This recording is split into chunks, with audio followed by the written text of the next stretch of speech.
Владата на денешната седница ги задолжи МВР заедно со Државниот комунален инспекторат, Инспекторатот за животна средина, Санитарен и здравствен инспекторат и Институтот за јавно здравје да почнат вонреден инспекцијски надзор во град Скопје и јавното претпријатие Комунална хигиена.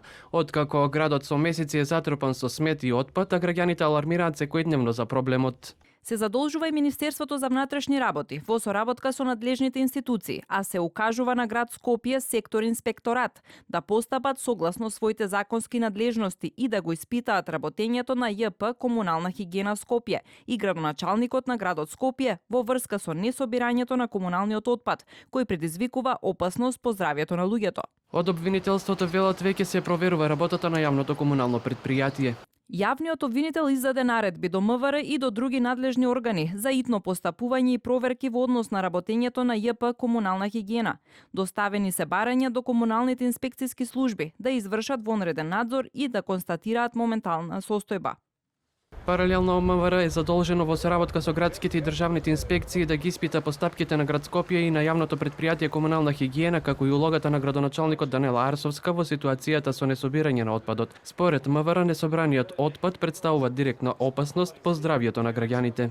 Состојбата е алармантна и иако надлежноста е на град Скопје поради континуираното непостапување, ги повикуваме институциите веднаш да действуваат по заклучоците на владата. Актуелната градоначалничка пак на град Скопје Данела Арсовска на социјалните мрежи вината ја лоцираше кај актуелната власт. ВМРО влен се на власт во град Скопје 4 години. Можеа се да изгласаат во советот каде се мнозинство, но не сакаа. Не дозволија нова механизација во Комунална хигиена Скопје, не дозволија да има вработени чистачи и управувачи со механизација во Комунална хигиена. Со своите членови на управен одбор 4 години го управуваат Комунална хигиена Скопје. Полни контейнери смет околу нив смрдеа кабаст отпад е сликата во македонската метропола, речиси да нема скопска општина во која не се создаваат мини депонии. Градоначалникот на Центар Горан Герасимовски побара да се свика на седница на ЗЕЛС. Утрово пуштив допис до управниот одбор на ЗЕЛС, се слушнав и со директорката на ЗЕЛС, побарав хитна седница на ЗЕЛС каде што ќе се побара решение на овој проблем.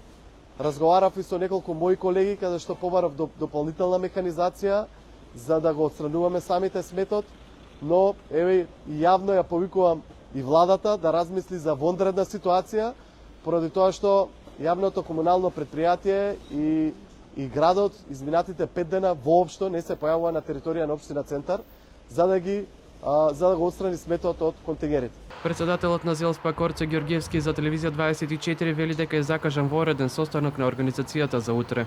Состојбата со ѓубрето е алармантна не само во Центар, во сите општини. Еве конкретно во Кисела Вода може да забележите денес, но изминатиот период со механизација ние ги чистиме микролокациите каде што не действува комунална хигиена.